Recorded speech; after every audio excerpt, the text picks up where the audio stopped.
Quran surah kedua. Ini ayat bekerja ya. Kalau antum ingin kerja, dapat kehidupan yang baik, ini ayatnya. Quran surah 2 ayat 168, tulis dulu. Kemudian Quran kedua, surah 2 masih Al-Baqarah ayat 172. Ketiga, Quran surah ke-7 Al-A'raf ayat 96. Ambil contoh ini dulu.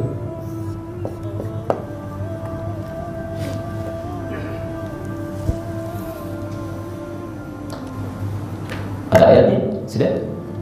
Oh, sekarang saya bacakan. Dan saudara kita yang di bawah juga sudah bisa membuka ayatnya. Saya runtutkan dulu ya jalan berpikirnya. Kita bashar, punya tugas khalifah, tapi punya nafsu, punya kebutuhan, mesti kita ambil dengan cara yang baik. Sekarang lihat tuntunan Allah. Anda menyimpang dari tuntunan ini, maka bermasalah hidup. Pas ya?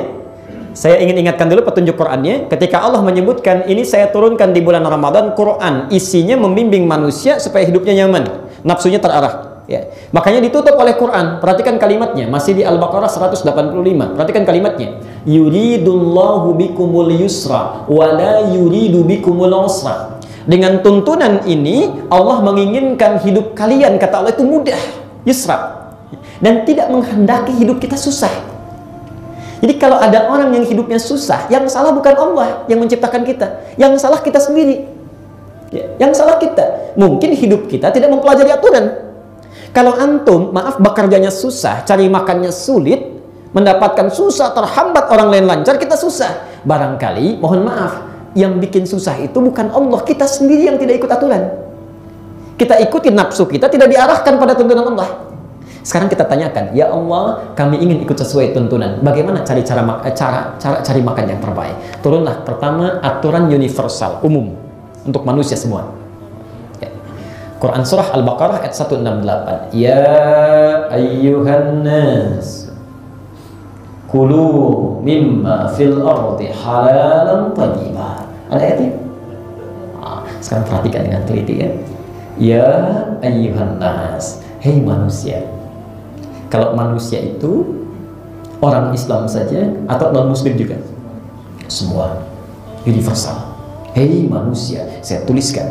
Jadi ayat ini, ingat betul ya, kalau di Quran antum temukan ayat dibuka dengan nas, itu artinya hukumnya bermakna universal pada umumnya.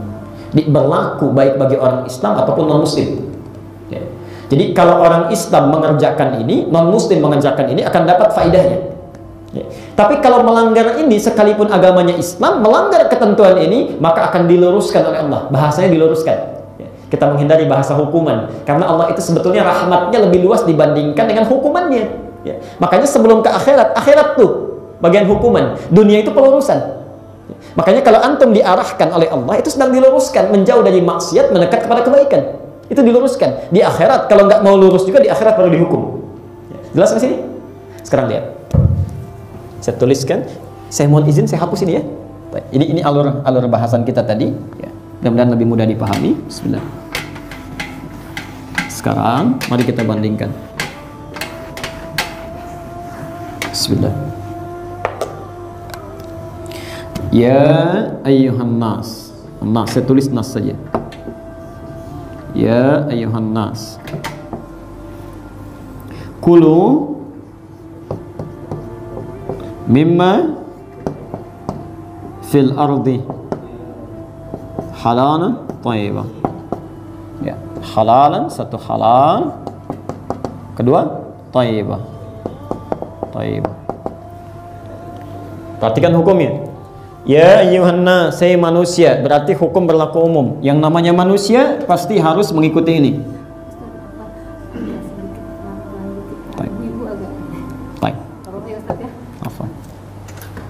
Sudah? Kita sampai jam berapa? 11. Baik. Saya akan berusaha sedapat mungkin. Tadi saya agak mungkin terlalu cepat ya, karena kita menyesuaikan waktunya. Baik. Saya mohon izin, ada permintaan untuk sedikit melambatkan, jadi saya agak lambatkan. Baik. Yuk kita lihat. Ya ayyuhan nas, hei manusia. Berarti hukumnya apa? Umum ya, universal. Umum, berlaku untuk semua manusia, muslim ataupun non muslim. Apa hukumnya? Lihat. Kulu. Silakan cari makan, bekerja maksudnya. Nah, awas ya, ini bahasa kiasan, majaz dalam bahasa Arab ya.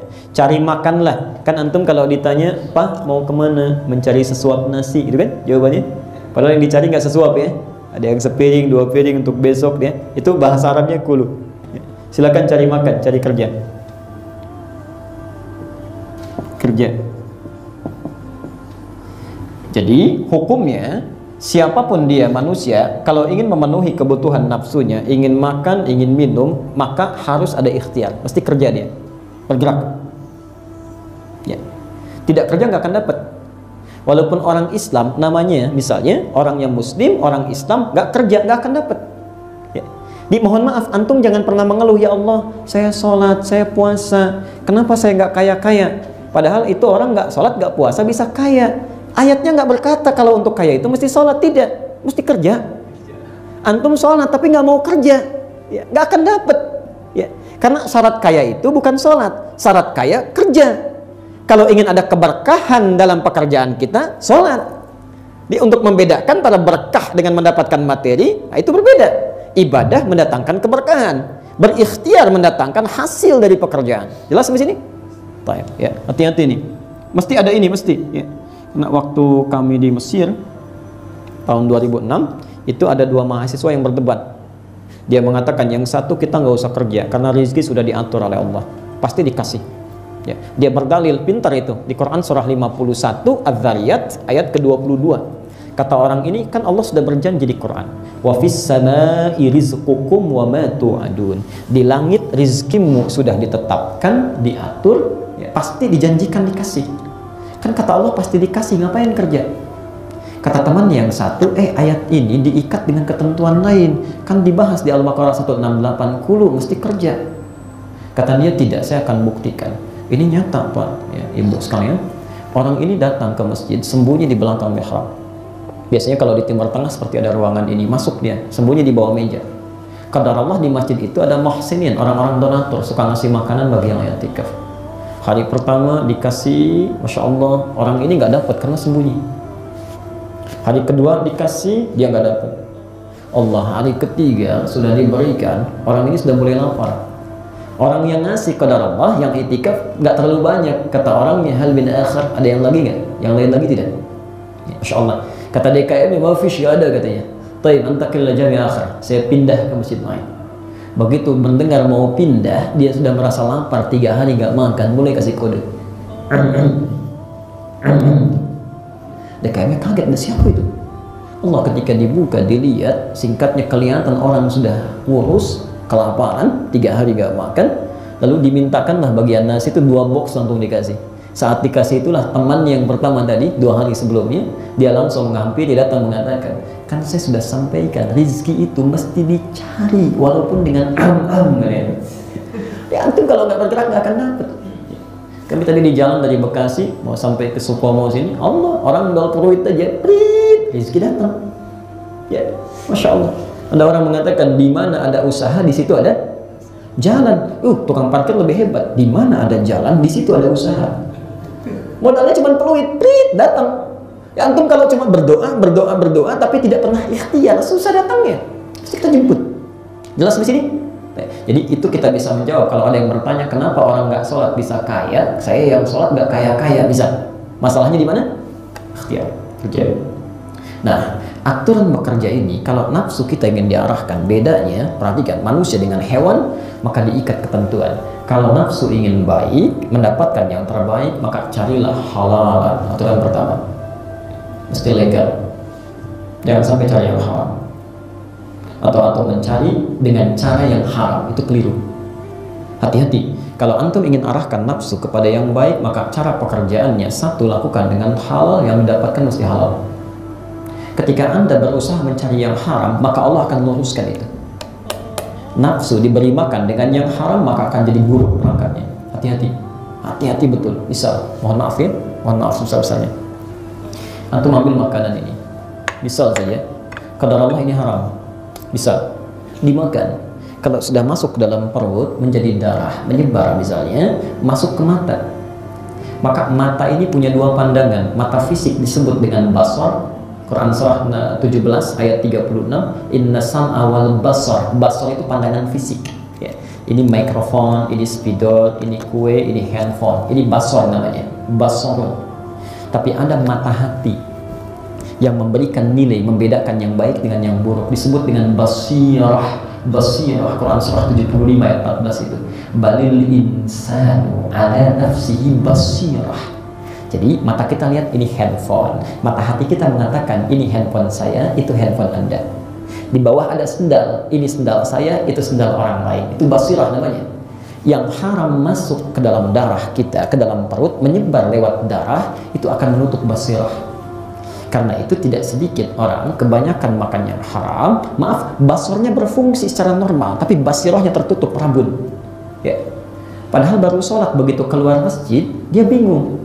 Dia pakai, oh ini kayaknya sendal saya nih, ini sendal saya. Padahal ke masjid nggak pakai sendal. Keluar karena basirahnya tertutup. Ya. Jadi kalau lihat orang lain ke masjid tidak ada ketertarikan. Lihat orang baca Quran nggak ada sentuhan. Tapi kalau lihat maksiat cepat digabung. Itu bermasalah. Ya. Sama masuk ke telinga, wa fi adhanihim waqra. Ada sumbatan di telinganya. Jadi kalau dengar azan susah. Ya. Dengar musik cepat luar biasa. Masya Allah. Dengar kebaikan sulit, dengar keburukan ingin berpartisipasi. Tilawah ada ta'lim nih sekarang, aduh nantilah kapan-kapan, Masya Allah. Ada, wow, berita macam-macam ingin cerita, kumpul, cepat. Wa fi adhanihim waqra. Yang paling berbahaya kalau sudah masuk ke hati atau terkunci. Khatamallahu ala qulubihim wa ala sam'ihim wa ala absarihim ghisyawah. Maka saat Anda mencari yang haram, Allah akan meluruskan, tak peduli siapapun dia, apapun akidahnya. Jadi berlaku untuk orang Islam pun. Jangan dikira kalau mencuri ayam, agamanya Islam nggak akan diproses, tetap ditangkap juga. Ya, ada orang mencuri ayam ditangkap oleh polisi. Pak, saya kan seorang muslim, nggak ada hubungan. Tetap, karena Allah saking sayang meluruskan. Ya. Terakhir, thayyibah, kualitas terbaik. Ya. Dan itu nggak ada hubungan dengan akidah. Ya. Jadi kalau antum sudah dapatkan yang halal, uangnya halal, beli minuman misalnya, cari yang terbaik, kualitas yang paling baik. Dan tidak ada hubungan dengan kesolehan seseorang. Seorang kiai berdoa, doanya cepat terkabul. Punya uang 5.000 halal, membeli teh basi tidak thayyib, maka sakit perut juga.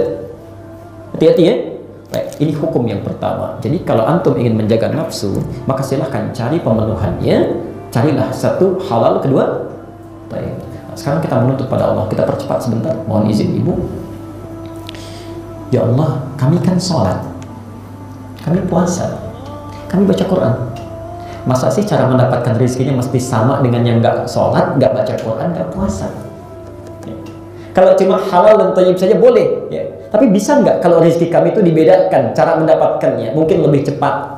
Ya. Kami kan dekati engkau, ya. Kan hukum kedekatan itu mempercepat ya dan mendatangkan kemudahan kan?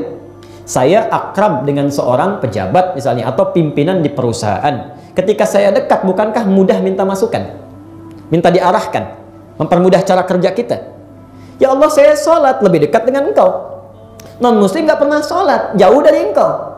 Bisa nggak ketika saya dekat dengan engkau, engkau berikan, Masya Allah, satu jalan supaya saat saya mencari nggak capek nyarinya, lebih mudah. Maka turunlah Quran surah kedua Al-Baqarah ayat 172-nya. Nah, ini yang penting bagi kita. Perhatikan kalimatnya. Kalau antum yang pegang mushaf di halaman sebelah kirinya paling atas ya, tengahan atas. Ya, ya ayyuhalladzina amanu kulu min thayyibati ma razaqnakum. Perhatikan ayatnya. Kita mau berakhir. Ya, kita mau berakhir sebentar lagi. Bismillah. Tadi kan kalau manusia umumnya nas ya. Sekarang lihat, ya ayyuhalladzina amanu, hei orang-orang yang telah beriman. Kalau yang beriman itu orang Islam saja atau umum? Islam saja. Dan Islamnya pun yang punya iman, mukmin. Sekarang perhatikan, Allah ketika Allah meminta antum, saya, kita untuk beraktivitas, mencari kebutuhan diri kita, bekerja kita, kalimatnya dibuka dengan kata iman, kulunya tetap ada. Kulu Allah. Min di atas mimma fil ardi, di bawah ardinya dibuang. Dibuang oleh Allah. Kulu min thayyibati. at-thayyibati ma razaqnakum. Allah ma razaqnakum. Yuk fokus ini pelan-pelan. Di atas nas, di bawah amanu. Di atas ada kulu, di bawah ada kulu. Di sini ada mimma fil ardi, di sini ada enggak? Tidak ada. Di sini halalan, di sini ada halal? Tidak ada. Di sini ada thayyiban, di sini ada thayyibat. Ada ya? Nah, sekarang saya mulai dari sesuatu yang unik dulu. Perhatikan sini. Ketika Allah meminta manusia umumnya, bukan orang beriman, diminta umumnya, umum, tidak khusus yang beriman, maka halalnya disebutkan. Ya. Silahkan bekerja, cari rezeki, ya, cari kebutuhan makan, minum dan sebagainya, cari dengan halal. Pertanyaannya, kenapa ketika meminta pada orang beriman, kalimat halalnya dibuang? Nggak disebutkan. Terus Anda berkata misalnya, oh berarti boleh dong kalau orang beriman mencari di luar yang halal. Tidak. Ya, hukumnya bukan begitu. Ketika Allah hapuskan kalimat halalnya, ini untuk menegaskan perbedaan. Karena orang beriman itu dengan iman ada dalam jiwanya, maka imannya akan dia untuk selalu mencari yang halal. Tidak akan pernah terfikir mencari yang haram. Jadi kalau ada orang Islam mengaku beriman, tapi dalam pekerjaannya, makanannya, minumannya bisa memasukkan yang haram, itu ada yang salah dalam imannya, ada yang keliru. Otomatis pasti mencari yang halal karena punya iman. Nah, yang paling menarik, perhatikan, kalau kita orang Islam bisa berusaha bekerja dengan iman, jangan pikirkan yang haram, kerjakan aja. Bahkan, maaf, jangankan mengerjakan, memikirkan yang haram pun jangan lakukan. Jangan lakukan. Mau nulis halal, mau makan halal, jangan pikirkan yang haram. Maka kalau kita punya sifat demikian, ardunnya dibuat, dimunculkan ma razaqnakum sebagai pengganti. Bukan kamu yang capek nyari, kami yang datangkan rezeki dengan mudah. Ma razaqnakum, kami yang kasih untuk kamu, bukan kamu yang capek nyari. Jadi kalau antum bekerja dengan iman, yakin kepada Allah, selalu mencari yang halal, maka Masya Allah, rezeki yang mungkin jauh Allah dekatkan. Allah dekatkan. Yang punya rezeki siapa? Allah. Allah tebarkan di bumi, orang nyari. Ini Allah dekatkan. Ya, Masya Allah, posisinya diarahkan, diberikan jalan termudah. Makanya rumus pertama, orang Islam itu kalau benar-benar cari rezekinya pasti mudah. Jadi kalau kita mencari rezeki susah, maka persoalan pertama coba cek. Barangkali pernah satu saat ada makanan haram masuk. Afwan, ya. Atau satu saat ada sesuatu yang tidak halal pernah dilakukan. Coba segera perbaiki. Yang paling hebat terakhir, di atas ada thayyiban, ada ya kulu mimma fil ardi halalan thayyiban. Di bawah pun ada, tapi bentuknya beda, jama'. Thayyiban itu satu, mufrad. Thayyiban tunggal, mufrad. Thayyibat itu jama'. Kalau jama' dengan mufrad dengan tunggal banyak mana? Banyak jama' atau banyak tunggal? Jama'. Perhatikan, Allah ingin memberikan gambaran orang yang mencari pendapatan hidupnya tidak pernah berpikir halal dan haram, sekalipun dia dapat banyak karena nafsunya yang diikuti kelihatannya sedikit saja. Jelas rumus yang pertama. Kalau orang cuma cari nafsu saja, nggak pikirkan yang halal dan yang haram, nafsu dipenuhi, maka kalaupun dapat banyak itu terasanya sedikit saja dan capek kerjanya.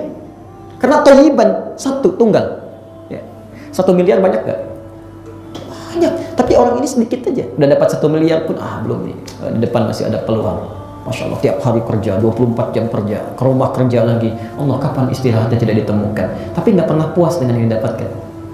Rumah sudah 9 masih kurang. Ya, tanah sudah 5 hektar masih ada yang kurang. Di setiap lihat sesuatu pengen, karena nafsu kan begitu, pengen, belum tentu butuh.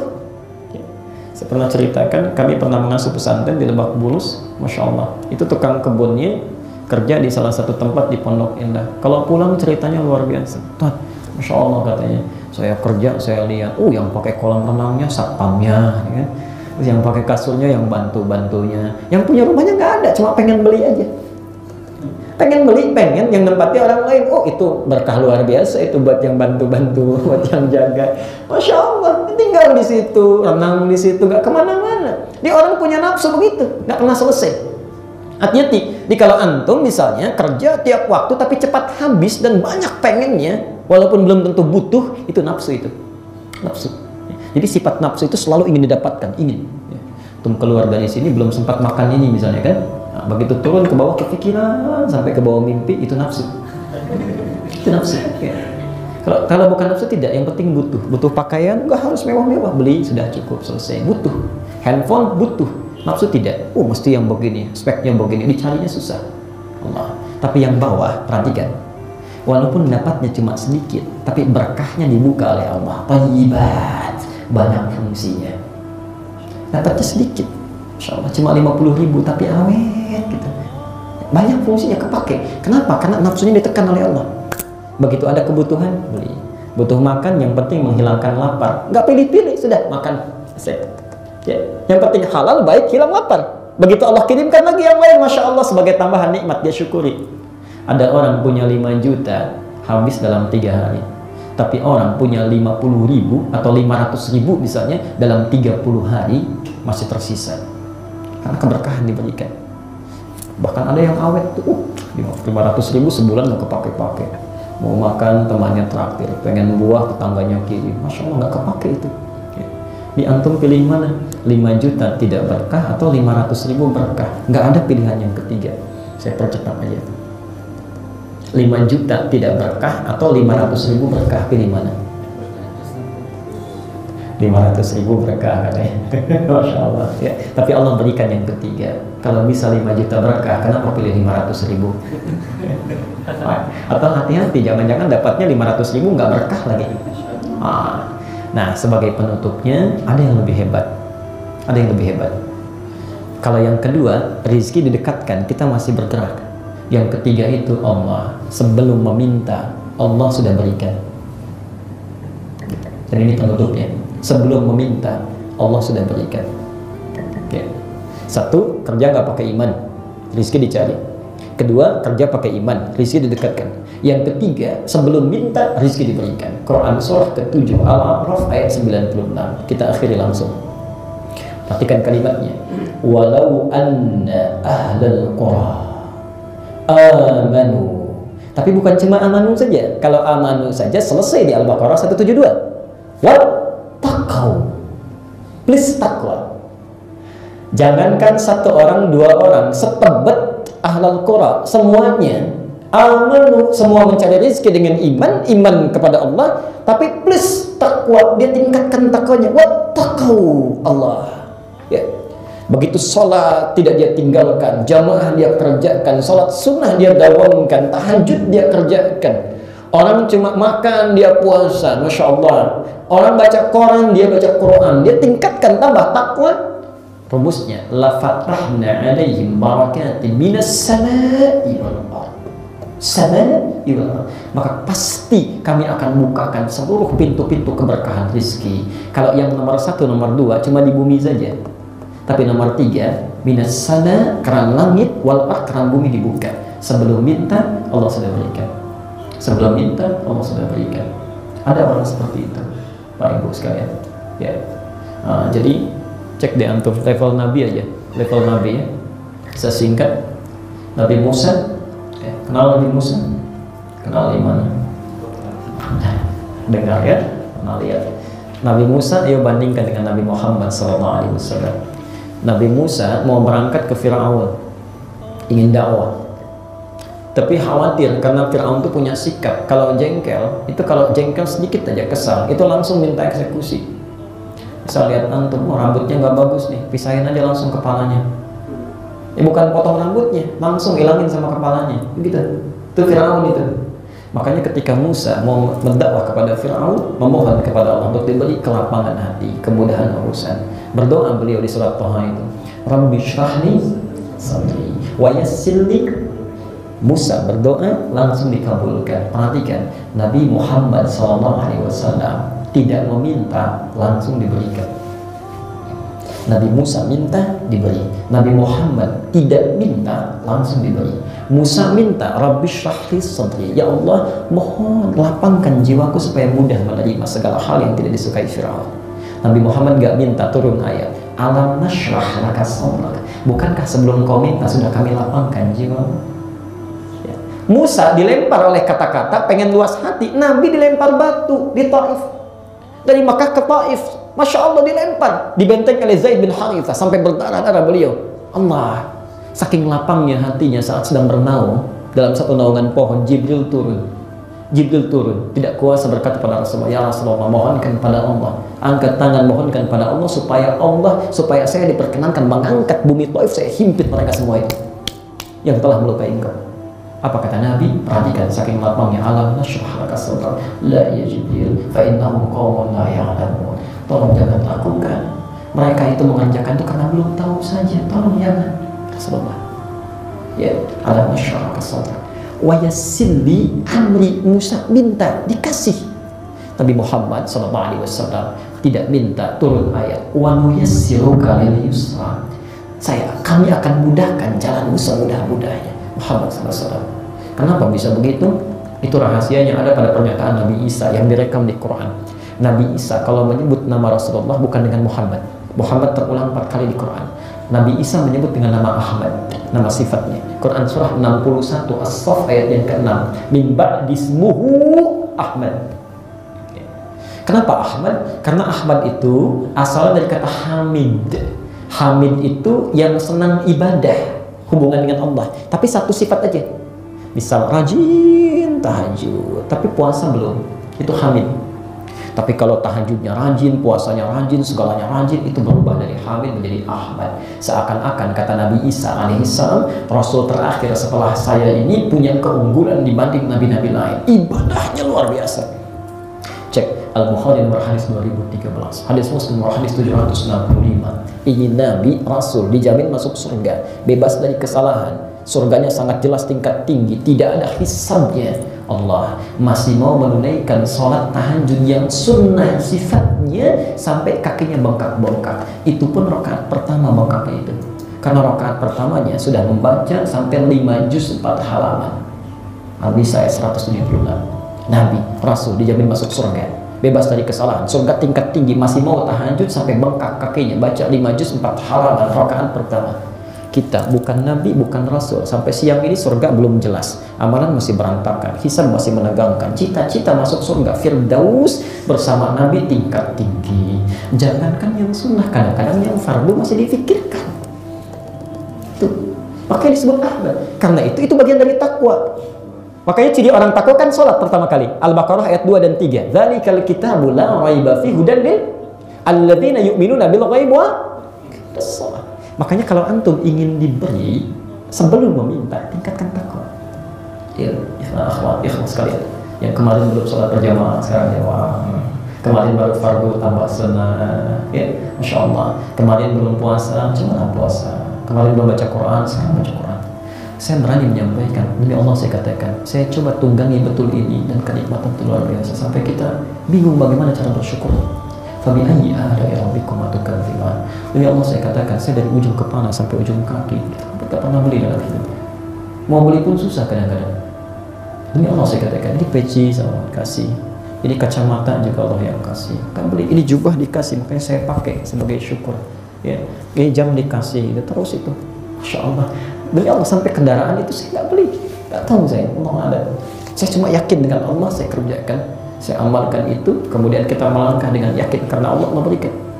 Ya, demi Allah, di kacamata ini yang ketiga ini, saya ada kacamata ketika sedang tidur, ya, kemudian terhimpit, qadar Allah, sedang baca ketiduran terhimpit, ya, pecah. Jumat saya khutbah, saya sampaikan ke DKM, saya nggak bisa lihat jelas karena kacamata saya pecah. Setelah ini saya baru akan ke optik. Kata orangnya langsung seketika, Ustaz, tolong selesai ini, Ustaz ikut saya cek langsung matanya, ganti semua kacamatanya. Saya bilang, enggak, saya sudah siap-siap. Enggak Ustaz, tolong saya numpang dakwah lewat kacamata. Selesai itu diganti, jadi saya pakai. Qadar Allah besoknya mau berangkat, ya, diberi lupa oleh Allah. Saya lupa, jadi kacamata nggak ketemu. Yang jemput suaminya itu, ya, suami dokter mata. Ya, langsung katakan, ya, dokternya itu, Buya nggak bisa, harus punya 2 untuk cadangan. Saat itu juga dimintakan, diberikan nomor kacamatanya, dikasih yang kedua ini yang saya pakai. Ya, habis semuanya, habis semuanya Allah. Jadi kalau kita ingin dapatkan keberkahan, beruntungnya kita menjadi umat Nabi Muhammad SAW, bukan umat Nabi Musa. Nah, umat Nabi Muhammad itu disebutkan di Quran banyak ayat dengan isyarat itu akan lebih dimudahkan oleh Allah dibandingkan umat Musa. Sepi. Kenapa? Perhatikan. Ini mohon maaf tadi mau ditutup masih agak belum juga ya. Ini terakhir lah saya tutup. Perhatikan bedanya umat Musa dengan umat Muhammad sampai umat Isa. Umatnya Nabi Musa, umatnya Nabi Isa diberikan mukjizat, ada nabinya, kelihatan mata, masih ingkar juga.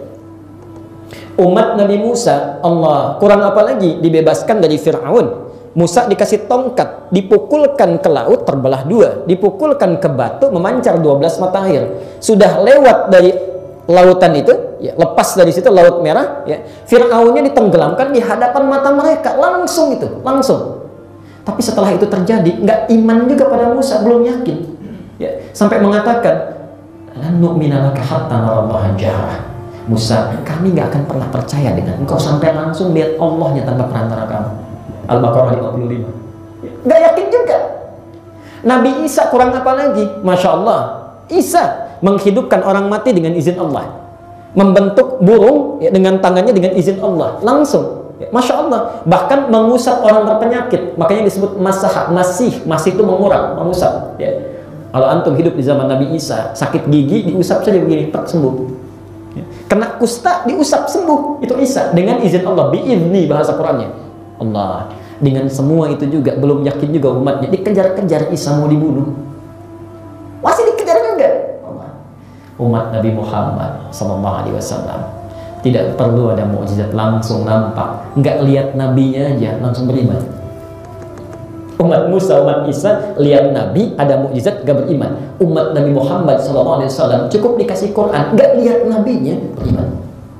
Maka diistimewakan umat Nabi Muhammad oleh Allah dengan keistimewaan yang luar biasa. Yang paling gampang, zaman Nabi Musa alaihissalam, misal berbuat salah, musyrik, Al-Baqarah 54, itu nggak bisa tobatnya dengan istighfar, tidak bisa, harus bunuh diri.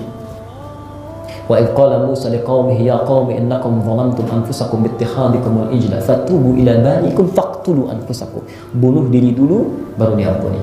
Umat Nabi Muhammad, Masya Allah, ada yang sudah musyrik 31 tahun, namanya Sa'ad bin Mu'adz, beriman pada Rasulullah, masuk Islam, hasuna Islamhu, bagus, membela jihad fisabilillah sampai wafat. Kata Nabi, 6 tahun, usia 37 tahun, 31 tahun masuk Islam, 37 tahun meninggal dunia usia. Cuma 6 tahun Islamnya. Kata Nabi, ketika dia wafat dalam jihad itu, arsy sampai bergetar, masuk surga. Sapu tangannya, Sa'ad bin Mu'adz, kata Rasulullah, lebih baik dibandingkan jubah sutra yang diberikan kepada saya. Allah. Umatnya Nabi Musa alaihissalam, mohon maaf, itu saat cuma istighfar, taubat istighfar, berjanji surga dapat. Umat Nabi Musa nggak bisa, musyrik, bunuh diri dulu. Ya. Umat Nabi Musa ada kotoran di pakaian, najis, itu nggak bisa dicuci Pak, Bu, disobek dulu. Afwan, sampai kagetnya begitu tuh. Disobek dulu baru boleh. Ya. Afwan, itu harus disobek dulu, nggak bisa dicuci. Ya. Makanya kalau antum pulang dari tempat, ya, lihat di perempatan tuh ada pemuda bajunya sobek, celananya sobek, itu umat Nabi Musa tuh nyasar ke sini tuh. Umat Nabi Muhammad enggak, bersihkan, beres, selesai, pakai lagi, hilang rasanya, baunya, warnanya, selesai.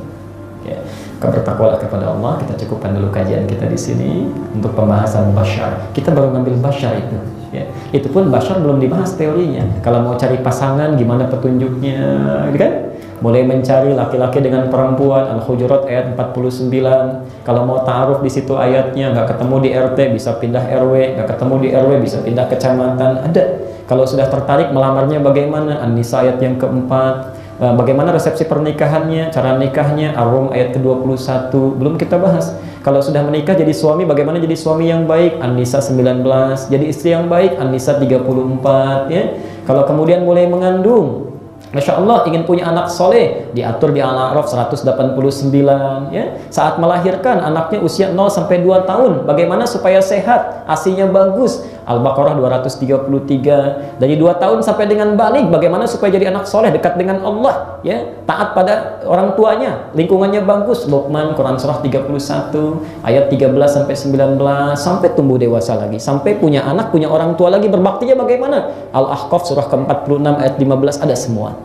Sampai meninggal lagi, ya. Kalau mau meninggal yakin nggak? Yakin. Ali Imran 185, tinggal pilih caranya. Pengen tenang, ya, Al-Fajr ayat 27 sampai dengan 30, pengen dipukulin malaikat, ya. Itu ada, tinggal dipilih aja, ya. Baik, nanti lain waktu kita bahas lagi, ya. Cukupkan dulu.